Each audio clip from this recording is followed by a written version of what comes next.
Okay.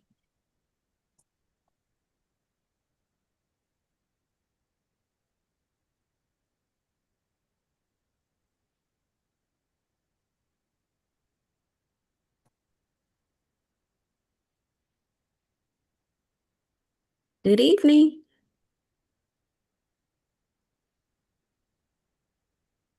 Am I first, Monica? Yes. Okay. Well, good evening, everyone, and welcome to our Wellness Wednesday. My name is Ernie Singleton, and I am the chapter president of the Baton Rouge Sigma Alumni Chapter. And we just want to welcome you to this event and say, well, you may say, why Wellness Wednesday? Because we need to be informed and have the tools and resources to advocate for oneself when it comes to healthcare. Black women face significant health disparities when it comes to life expectancy, but being well informed can mitigate that fact. It is our hope that during tonight's discussion, you will be provided with the opportunity to become more informed on advocating for yourself in the healthcare setting when it comes to understanding your lab results, various diseases, and asking questions to better your own knowledge and make the right decision regarding your health. Thank you again for joining us. And I want to thank our Physical and Mental Health Trust for putting this together.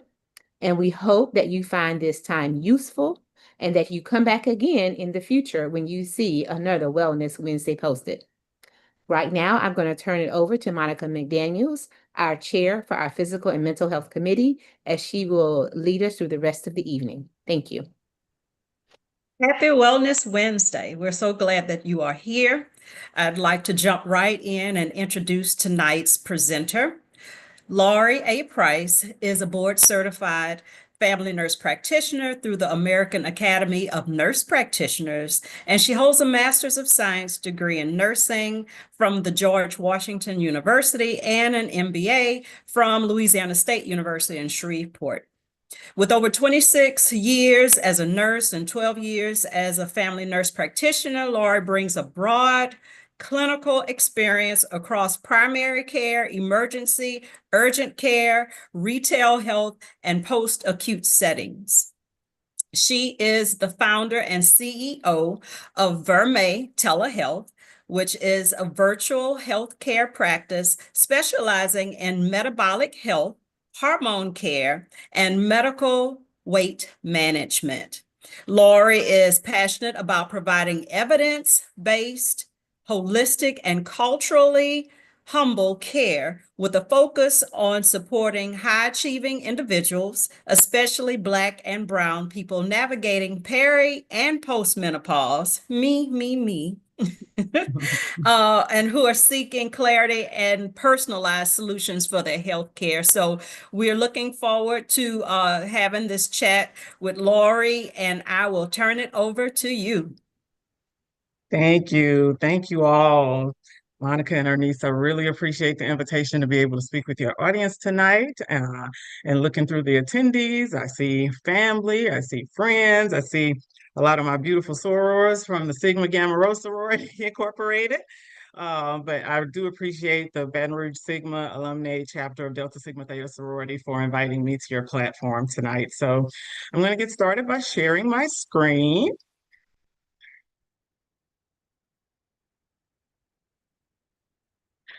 All right, and so I'm going to go into our Wellness Wednesday talk today, and it's going to be about understanding your numbers, protecting your organs, and advocating for your health.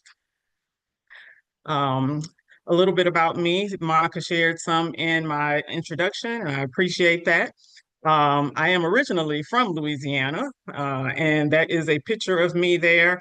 I was a part of, when I lived in Baton Rouge, a part of the team that brought emergency services back to North Baton Rouge. When I stepped foot into Baton Rouge, I learned all about Earl K. Long and how many years that wonderful hospital was there and available for the north side of Baton Rouge. And when it was gone, it was very, very sad. It was detrimental to the health of the people of the north side of Baton Rouge. And so there are a lot of people in that picture that I don't know, but it's me, the COO of the lake at that time, Terry Sterling, the former governor, John Bell Edwards. I think that's former Representative Ted James. And then Dr. Cherry was the medical provider who was also a part of the team of bringing those services back to north side of Baton Rouge. And so, although I live in St. Louis, Missouri now, my heart is still there. I was thankful to be able to be a part of that.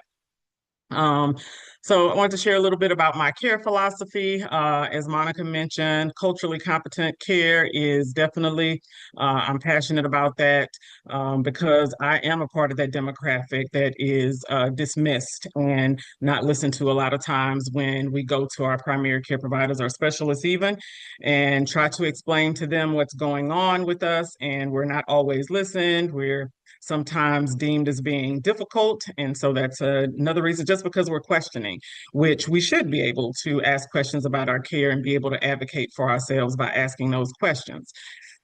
Excuse me. So providing culturally competent, inclusive patient-centered care is at the heart of my practice. You'll see there, I'm also licensed in 16 other states with a 17th pending. So what we're going to cover today, 3 root cause reasons why diabetes and hypertension develop long before basic labs look abnormal. And so, as you know, going to your primary care provider, a lot of times, I'll move that out the way. A lot of times basic labs are done, and that will include a metabolic panel, complete blood count, cholesterol, maybe a TSH, which is definitely not the full story as far as what your thyroid is doing. That's actually just the brain signal. Also, we'll cover why your labs haven't told the full story and some tests that you can request to have done instead so that you can get a more accurate picture of what your body is trying to tell you. How functional medicine helps us catch the early signs of imbalance. And also at the end, I'll give you a solution that helps you finally get some answers.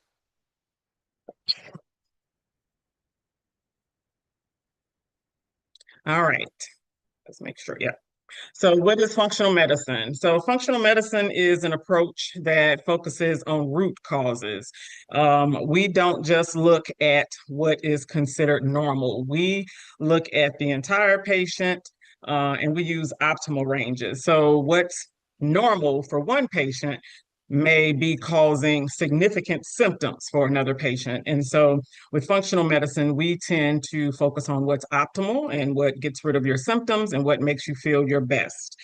Normal ranges or reference ranges are calculated by them gathering thousands of people from a general population.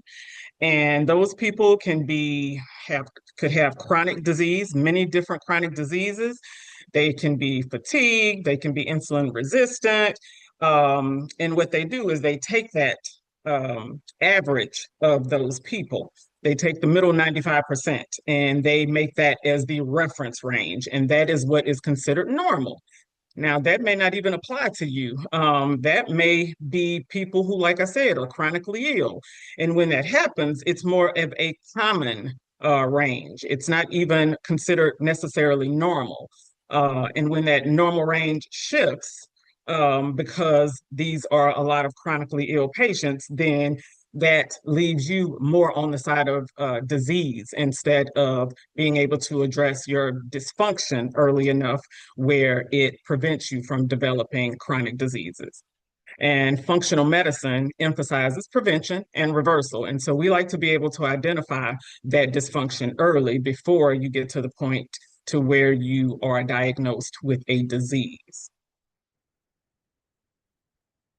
And so just a little bit more about how traditional care, which there's a place for traditional care. I'm not poo-pooing on traditional care at all. I'm privileged enough to have insurance and I utilize my insurance for urgent care, acute care issues, and emergencies, of course.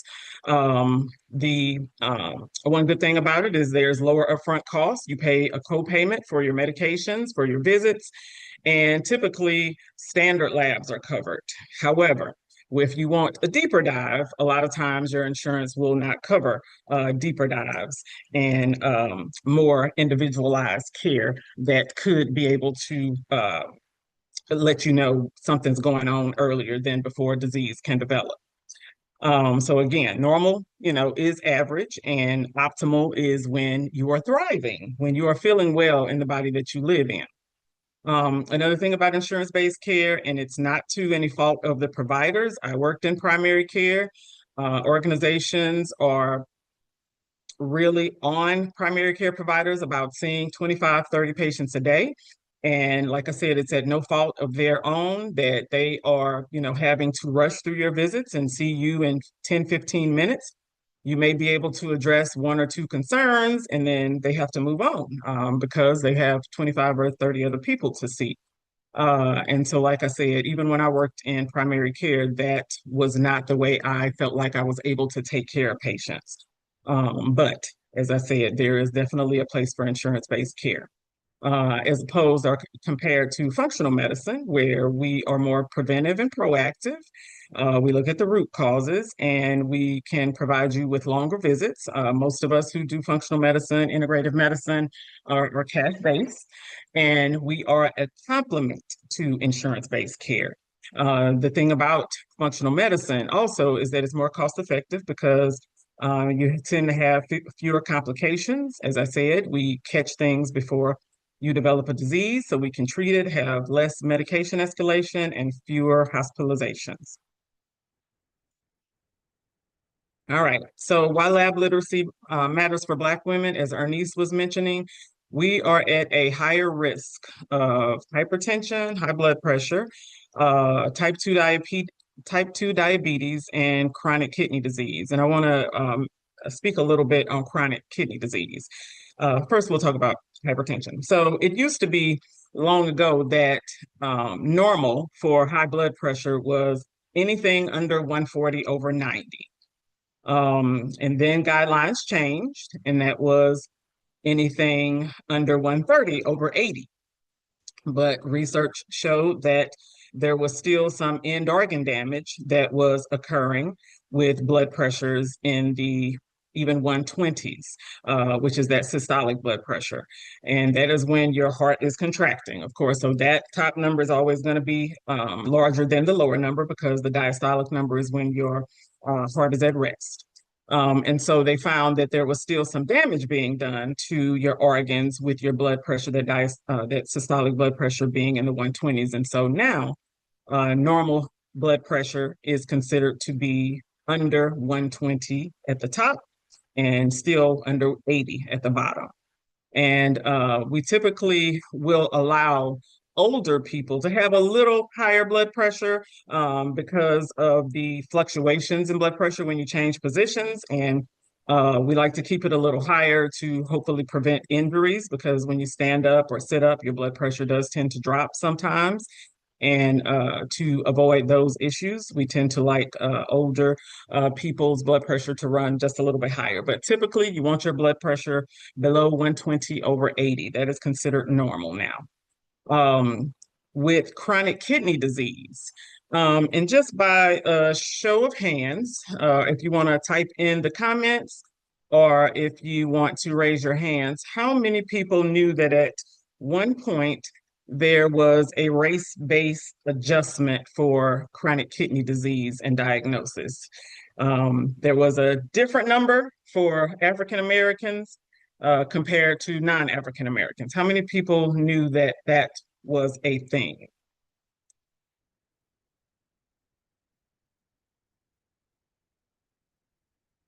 Did not know that. Yeah, had no clue. Yep, some people knew. Okay. All right.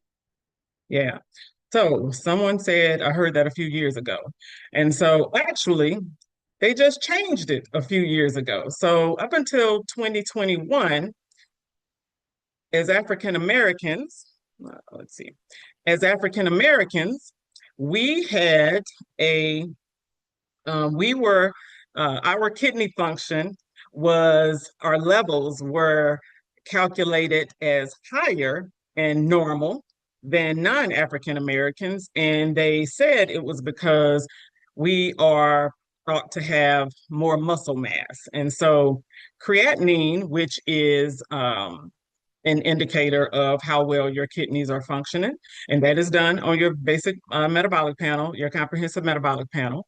Creatinine is a waste product of muscle breakdown. And so they thought because of that creatinine being higher in us, that that was normal. And so what that did, unfortunately, is that delayed our care in treating kidney disease, because it was considered normal when it shouldn't have been, because now, of course, we know that race is a social construct and it does not have to do with biology. And so that should have never been that we had different numbers. And because your glomerular filtration rate is the actual indicator that tells how well your kidneys are functioning over time. And that gives you, of course, it deteriorates as we age. However, the creatinine, which is the acute kidney function test, is used to be able to calculate that glomerular filtration rate. So, my recommendation to you is when you get your labs done, if they are telling you that all of your labs are fine, I want you to start asking, what about my kidneys? What about my GFR, my glomerular filtration rate? And just if you say GFR, they'll know what you're talking about. That's not always looked at. And so making sure that you know what that is, we like that number above 90. Even if it's below 90, that does not necessarily mean you have chronic kidney disease. However, it is something that you should be paying attention to and that you should ask more questions about. So if it's below 90, you might want to ask, what did my urine show? Or can we get a urine? And to see if I have protein in my urine, because protein spilling in your urine is indicative of some possibly early kidney disease. And so protein in your urine along with a lower GFR may indicate kidney disease, early kidney disease. And so you want to be able to ask those questions because your creatinine, which is the acute kidney injury lab, and your BUN, that can be totally normal and your GFR be too low. So make sure that you ask that question about your GFR. And so again, with our numbers being miscalculated, it caused us not to be able to get care, not to get the kidney protective medications, not to be referred to a kidney specialist. And also we weren't eligible for transplants as early as we should have been because of that miscalculation. And that was changed in 2021. However, not all labs have changed. And so you always want to ask, was my GFR used, was it calculated based on the race adjustment, race-based adjustment? And of course, as I said, lab literacy matters for the fact that we are diagnosed later when disease is more advanced. All right, and so you've been trying, but your body isn't responding. You're following all the rules, but your blood sugar, your blood pressure are saying otherwise. So you're trying to eat well. Nobody's perfect. It's definitely not expected that we're going to be perfect. We all indulge in something that we shouldn't. I just had a handful of peanut butter M&Ms before we started, but that's one of my vices. But we do the best we can. We try to move our bodies, even if it's just 10 minutes a day where you get up and you walk in place. That is considered exercise because you are intentionally getting up and moving.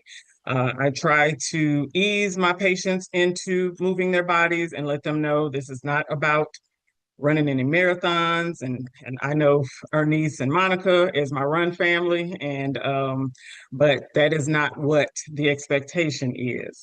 Just to get 10, 20, 30, even if you separate it, of movement a day, and that will do wonders. It'll help regulate your blood pressure, help regulate your blood sugar. And so conventional labs can often miss some early metabolic function. And of course, if you don't have the data, then you aren't able to act on it. And so being able to get these lab tests done will give you more data that you can use to make the decisions about your health and to be able to, advocate better for yourself. So just know that it's not your fault, that if you don't have the information, you're unable to do anything with it. And that is why this chapter is doing these talks so that you can be armed with the information you need to get these things taken care of. So this is the lab, one of the labs that changes the game, and that is a fasting insulin. So fasting insulin is a test that I don't think I've ever seen done by a primary care provider. And to be quite honest, I didn't know much about it when I did primary care because, like I said, you learn to do just the basic stuff. And when we're checking for diabetes or pre-diabetes, we would typically do a fasting glucose that is in your metabolic panel and an A1C. And that A1C tells you what your average blood sugars have been running over the last 3 months. And I would tell my patients all the time, they'd be like, oh, I think it's high because, I had this yesterday. And that's not the case. It takes into account the average of what your blood sugar has been running over the last 3 months. So, I hope that didn't happen, but you could have eaten a cake the day before. And that does not matter. It does not really play a big role in what your A1C is. But the fasting insulin level, that is actually elevated long before that A1C and fasting glucose start being abnormal. And so I would recommend, if you can, to request to have a fasting insulin done to get a better view of what your metabolic health looks like. If that fasting insulin is elevated, that tells me that your pancreas that makes insulin is working overtime to keep your blood sugar normal. It is struggling. And that can explain fatigue, cravings for sugar and salt, and weight plateaus. Typically, let me speak on A1C. So A1C is considered to be normal if it is below 5.6. Anything from 5.7 to 6.4 is considered to be prediabetes. And anything 6.5 and above is in that diabetes diagnostic window. Now, research recently has shown that even though, 5.6 is considered normal, that if your A1C is above 5.3, some of that damage is occurring to your organs. And when I say some of that damage, some of the organs, we talk about end organ damage with these heavy hitters like high blood pressure and diabetes. And that is, you can lose your vision, your kidneys start to suffer, you're at increased risk for heart attacks, your brain is not functioning like it should. That leads to, and those things are considered to be end organ damage that is caused by poor metabolic health and these increased risk of cardiovascular disease. And fasting insulin is one of those things that lead to those disease processes. And so, as I said, it can detect insulin resistance years before pre-diabetes and diabetes develops. And functional medicine definitely checks your fasting insulin. I had a patient recently, I think I had a patient recently with a 27, scary, and it is not supposed to be over 8. We like it under 6, but if it's over 8, your body is struggling. I recently had a patient with one with 9.7, started on some nutraceuticals, and when we retested, it was 5.8. So heading in the right direction. Her A1C was also 5.8, but it had gotten down to 5.6. And so our goal is to try to get that down to 5.3 to lessen her chances of developing any end organ damage associated with an elevated A1C.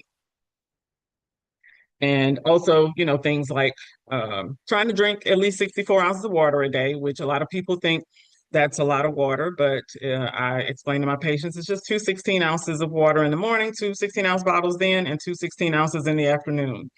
Try to make that your goal as long as you're not on any fluid restrictions.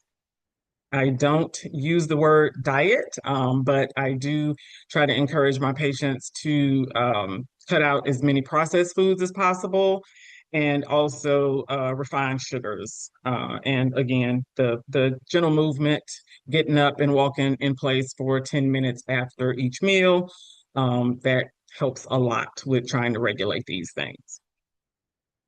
Right. And so why this matters, as I said, high fasting insulin is often the first domino that leads to both high blood pressure and diabetes. And traditional medicine kind of waits for the diagnosis, but you can still advocate for yourself and ask that it be done. And if you ever are met with any pushback, then it's just time for you to find another provider. And I tell some of my patients who've had some pushback, who come to me first for their comprehensive lab panel, and they take it back to their primary care, and they're like, nope, not dealing with that. Then I'm like, call your insurance company, call the number on the back, get you, 5 or 10 people that are within 10 or 20 miles of your zip code, and then just go and start interviewing until you find someone who's going to listen to you. All right, so once again, get that fasting insulin test, even if your A1C is normal, and use it to track progress. Like I said, the goal is to have that fasting insulin under 8. And of course, the right labs give you a real roadmap for healing. All right. So the next thing is I have people coming to me saying that they feel inflamed, they may have joint pain, they may have stomach issues, and they're normal. Their labs are normal. They're told that they're normal. They go and have their labs done and nothing is showing. But you can have low-grade inflammation that's invisible and driving these symptoms. And that can also impact your blood pressure, your blood sugar hormones, your brain, and more.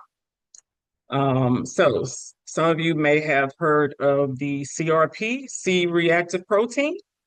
So that is an inflammatory marker that is usually done like when people are checking, when primary care is checking for rheumatoid arthritis or lupus, or you might have an infection, or may have had surgery or some type of trauma. We'll check the C-reactive protein and the sedimentation rate, inflammatory markers, common ones that we check. They may come back normal, but you're still having this joint pain, you're having this GI upset, certain foods bother you, you're nauseated, you're having, some diarrhea, maybe constipation, some of those things. And so we check the HS-CRP, which is the high sensitivity CRP. It is much more sensitive. It gives you a lot more information.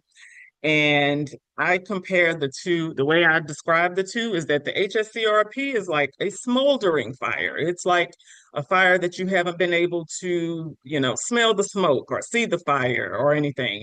It's just underlying, real subtle, but it gives you a lot of information. And the regular standard CRP is like that 4-alarm fire. And so you don't want it to get there. You don't want that one to be elevated, because then you're running into some problems at that point. And so you get that HSCRP, and we like that level below 1.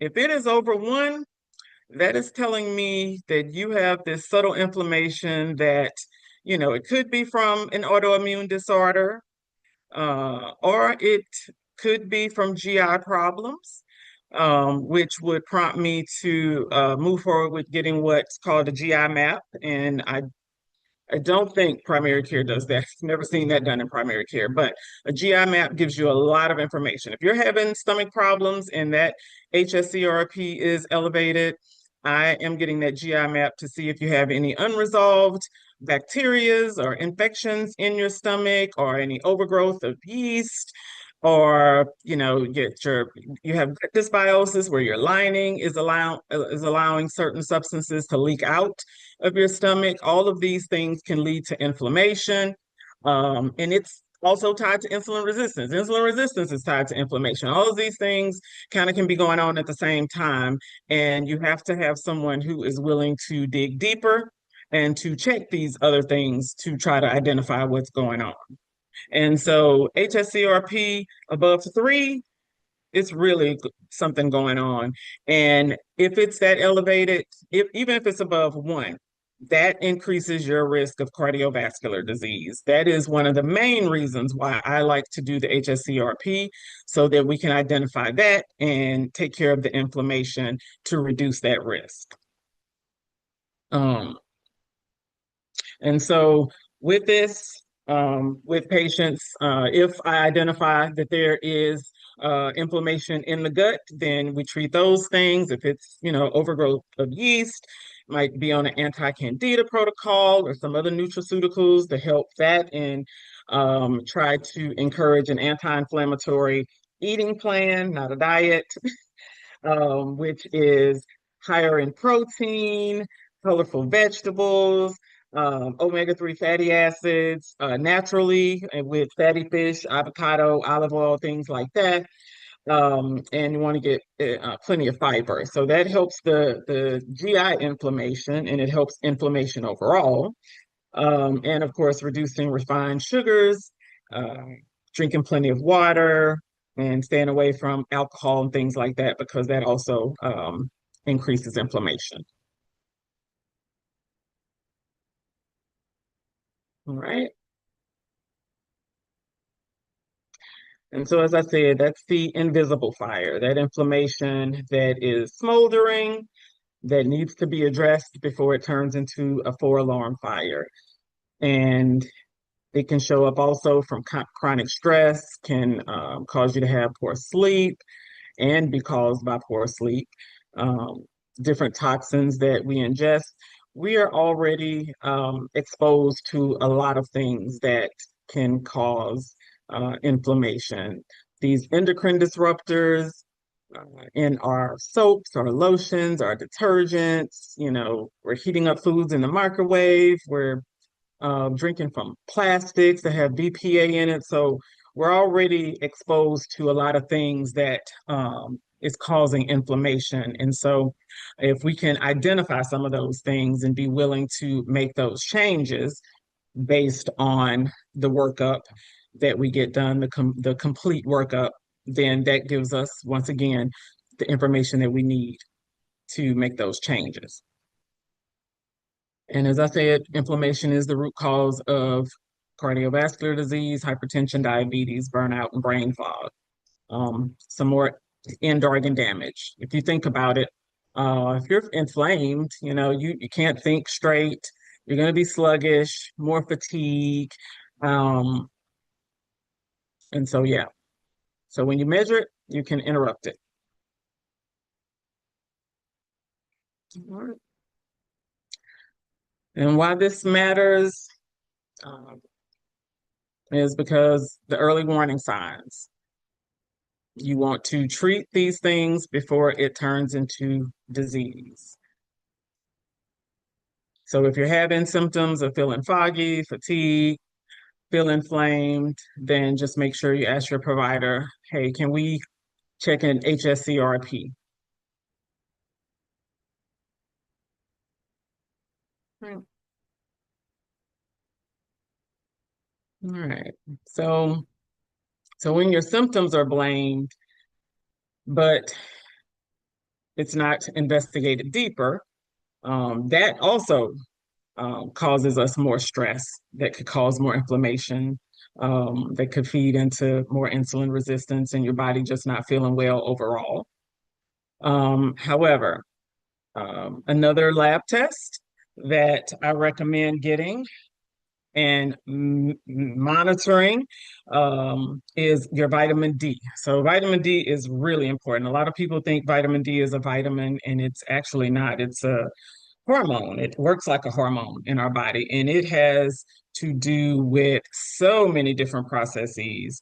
And it is so very important. And we, as Black women, as Black people, are 99.9%, most of us are deficient in vitamin D.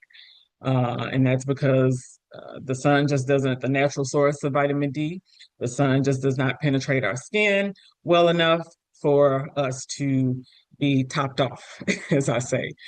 And taking the over-the-counter supplements and not monitoring it is definitely pretty dangerous, because just like with anything, you can get too much of a good thing. Too much vitamin D in these supplements can cause, nausea and vomiting. It can cause muscle weakness. It can cause a lot of different issues. And so you don't just want to go and buy the next best thing that's, sounds like it's made just for us without having it monitored. This is actually also one of the things that's hard to get insurance to pay for. But usually if you have fatigue, that is something that your provider can use as a diagnosis code to get vitamin D. I used to think it was so weird. It's like I'd order it, and then I would get all this paperwork saying, oh, they didn't cover it. So I got to give another diagnosis code. They were like, oh, they want you to be, have a vitamin D deficiency diagnosis. And I'm like, well, how can I get a vitamin D deficiency diagnosis if I can't even do the lab test? And so was able to figure out that, if they have fatigue or bone pain, those things will also get that covered. Muscle weakness, mood changes. If it's someone who has frequent upper respiratory infections, that has even been used to cover a vitamin D level. So just ask for your vitamin D to be checked, because it is extremely important. The deficiency in vitamin D actually can affect the way that your body heals. And insulin resistance and inflammation can occur because of a vitamin D deficiency. So it is the most overlooked hormone in health, and it's not just about the bones, as I said. It impacts your immune health, your blood pressure, insulin sensitivity, your sex hormone development. So even in peri and postmenopause, I make sure that vitamin D is one of the first foundational nutrients that is optimized prior to moving forward with starting any of the estrogens or progesterone or testosterone. And so that normal level that they will tell you is 30. And so primary care will likely tell you if you're at 30, you're fine. But there has been evidence that shows that to be optimized, you need to be at 50 or 60, because you're not getting all the protective impact of vitamin D if you are only at a 30. Needs to be at 50 or 60. Protects your kidneys as well.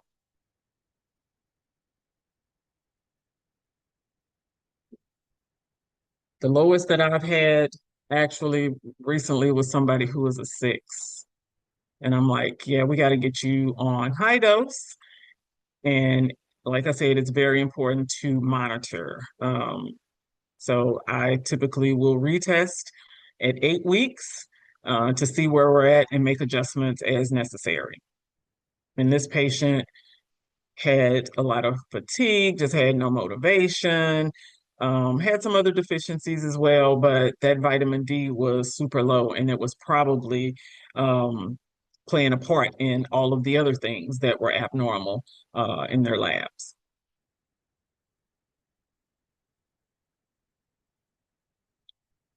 All right, as I said, most Black women are chronically deficient, and it's hurting our ability to heal.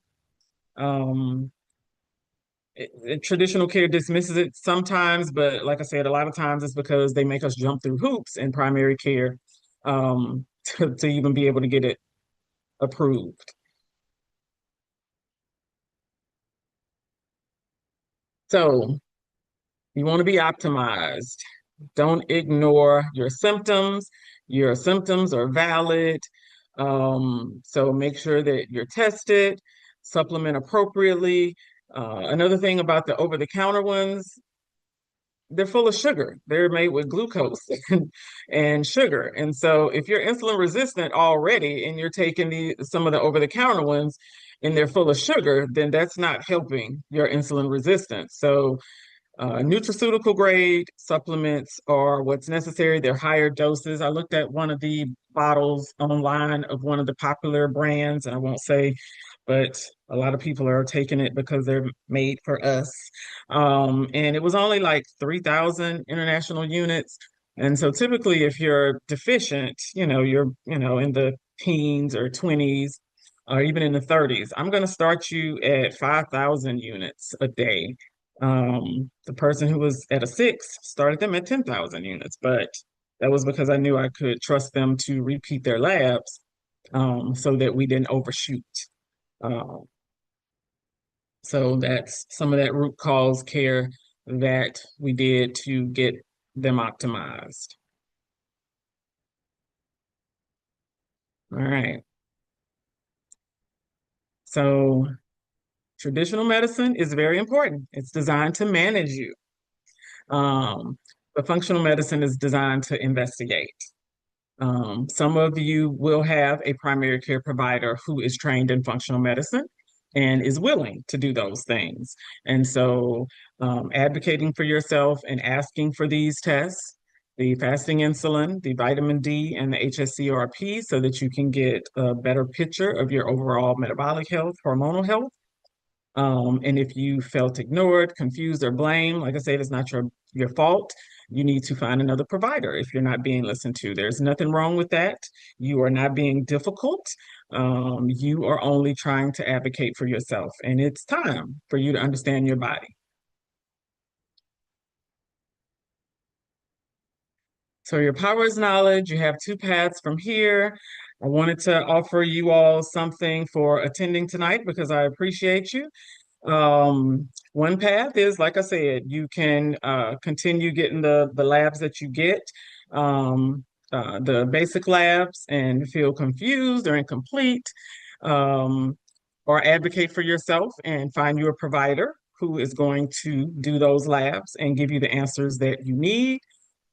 Or you can move forward with clarity, data, and supportive guidance. And so I offer a visit. It's actually two visits. It's called Beyond Normal Labs because I do a comprehensive panel, which is about 17, 18 different markers to help you connect the dots so you're no longer guessing.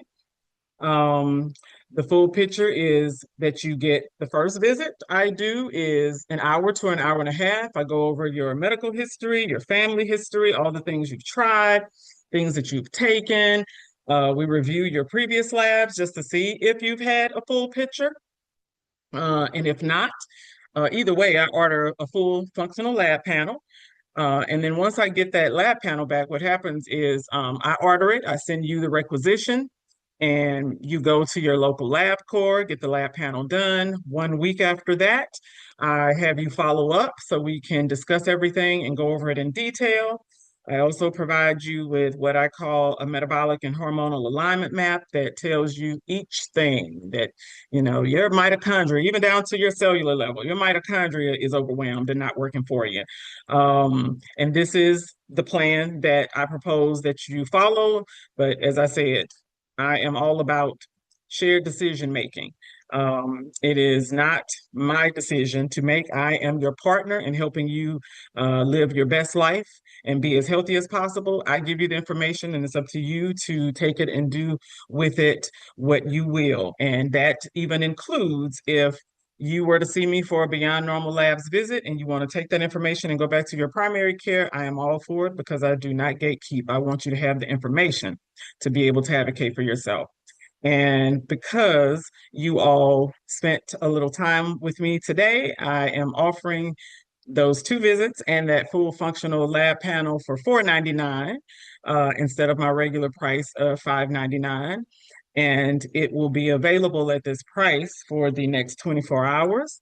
You do not need to see me in the next 24 hours. You just need to schedule and lock in that rate because it will go back at this time tomorrow. It will go back to the $5.99. But for anybody who has felt dismissed or want to be able to get that information so that they can arm themselves with what they need to better advocate for themselves, I would love to be able to provide you with that so that you can start mastering your health.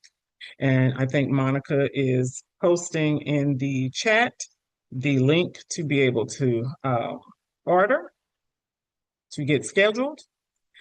And so I just want to thank you all again for being here. Again, my name is Lori Price. My business is Vermeer Telehealth. You can follow me on social media.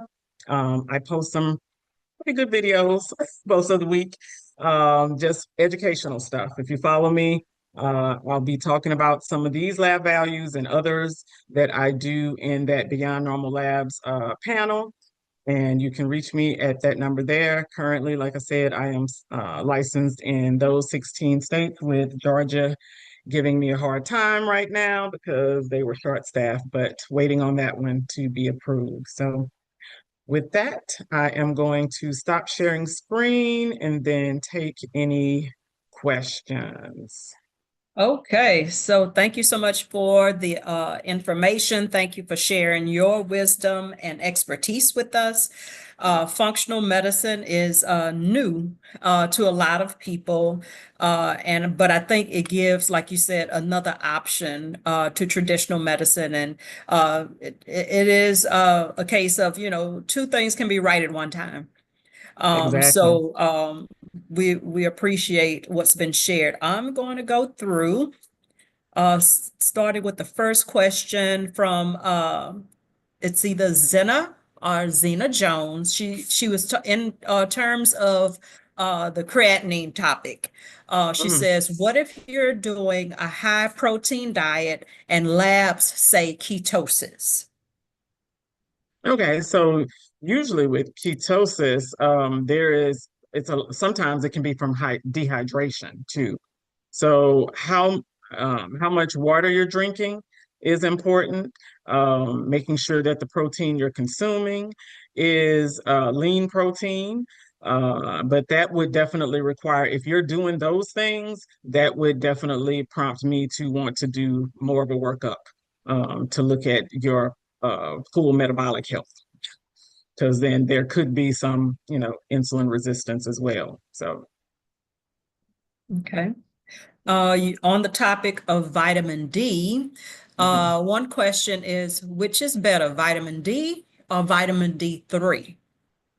So vitamin D3 is what I typically start my patients on, and that's another thing about it being the over-the-counter ones, because vitamin D3 should be paired with K2, which is not potassium, but K2 helps you be able to absorb it better, and with magnesium as well.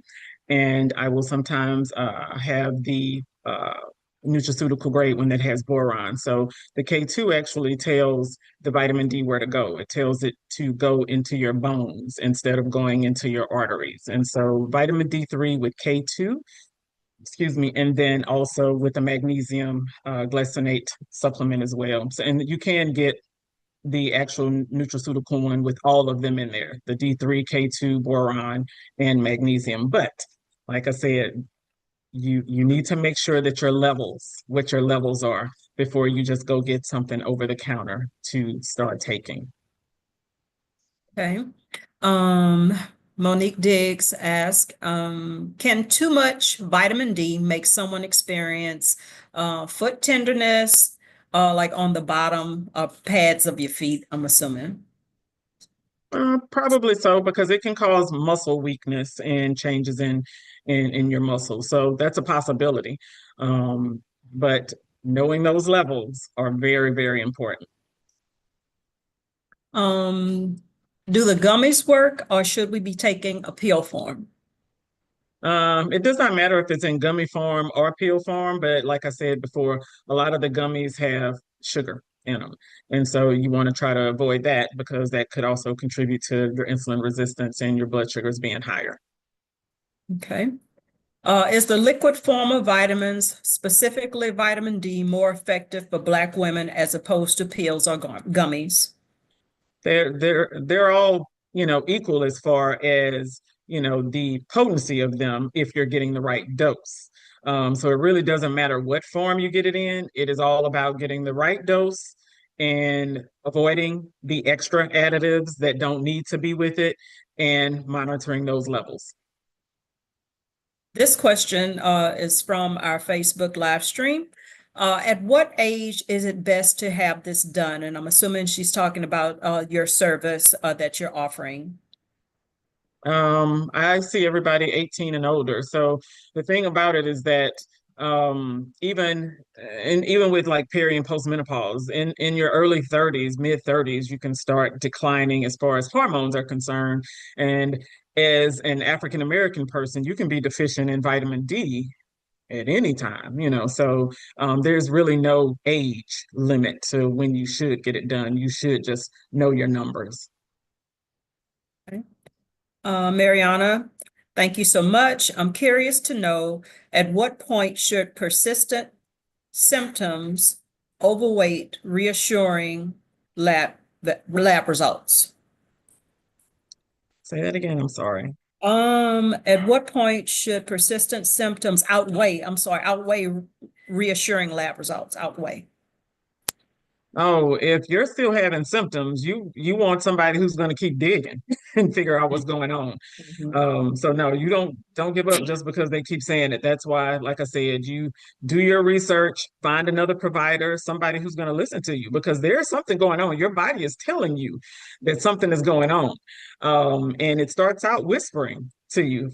And then it starts screaming. And that's why, like I said, you want to catch these things while there's dysfunction and not disease. And so don't ignore them, because in your heart of hearts, there's something going on. You don't feel right. So find somebody who is actually going to take the time to listen and do that investigation. Okay. Etta asks, how can you improve your kidney function?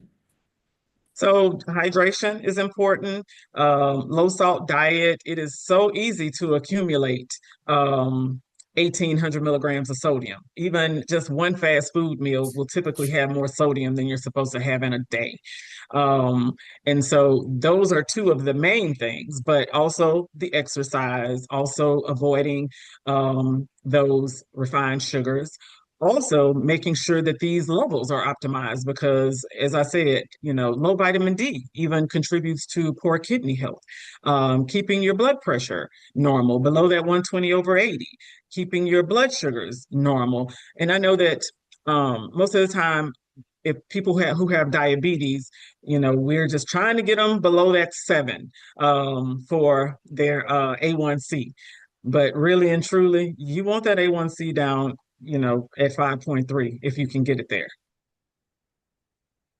Okay. Ashley wants to know, any thoughts on GLP-1 meds?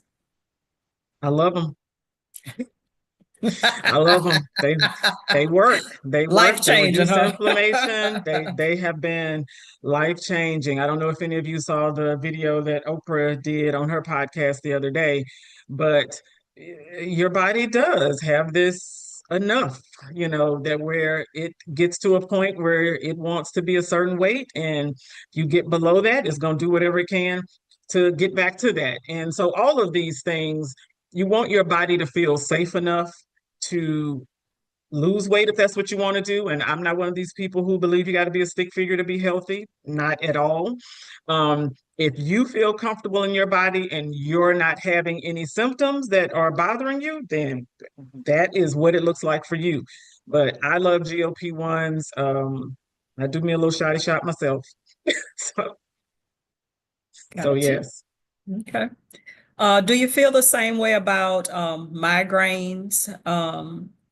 As far as, I think she's talking about ignoring the symptoms or kicking the can, I guess. What's your thought? What are your thoughts on migraines? No, you should not ignore migraines, not at all. In a primary care setting either, even if I have someone who has migraines, I am looking at, all of these things, even including doing a CT scan just to make sure there's nothing else. I can't tell you how many times when I worked in primary care, I'm sitting on my lunch break arguing with the insurance companies because they're like, oh no, we're not going to do, a CT scan on this, 20-year-old with headaches. But I'm like, I've done everything I can here in the primary care setting, and I'm sending them to neurology, but neurology can't see them for months. And so, can I at least start with getting a CT scan to make sure there's nothing else going on? And sometimes have to get creative to get these things covered, but definitely do not ignore. I would say get a full panel of labs first to rule out, those things that can be contributing to it, the inflammation, insulin resistance, nutrient deficiencies, and then go on from there and get with a specialist and just keep going until you get somebody who listens to you. Are there any more questions out there? I think I tried to, let's see. Rashika says, yes, we've done the CT scan, MRI. She's had them since second grade and graduated from numerology at 16. She's now 19 and they're thinking about Botox. Those are definitely options. Other peptides, I prescribe other peptides as well for different things. I would look into those treatments. Long ago, I worked at a headache center where they would do like histamine drips for people with migraines. That helped a lot as well. So yeah, if you've ruled out all those other things, then yes, I would start looking at some of those other alternative methods of treating migraines. All righty. I think you have given us something to chew on and think about. And we really appreciate the captive audience. I don't think we had very many drop off. This is the end of our session with you today. If you take a few moments, Ernice put in the chat a satisfaction or survey to let us know how your experience with us was tonight. If you take a few minutes to complete that, if you'd like a follow-up conversation with Lori, we can share her information, which is on the website. We'll also share the attendee list with her in case you have more questions and she can answer those questions one-on-one. And I wanted to just add, I do Yes. offer a free 15-minute consultation for anyone who had more questions where they wanted to speak with me before they even schedule. So yeah, if you want to schedule a free 15-minute consultation, you're able to give me a call and I can get you scheduled for that. Okay, so the website link is in the chat as well. But we certainly hope that you learned something new tonight, and we'll most definitely have Lori back probably at the end of February. We're talking about and tossing about some topics, but I think it'll be a little bit different from this one so that we can give you a variety of information.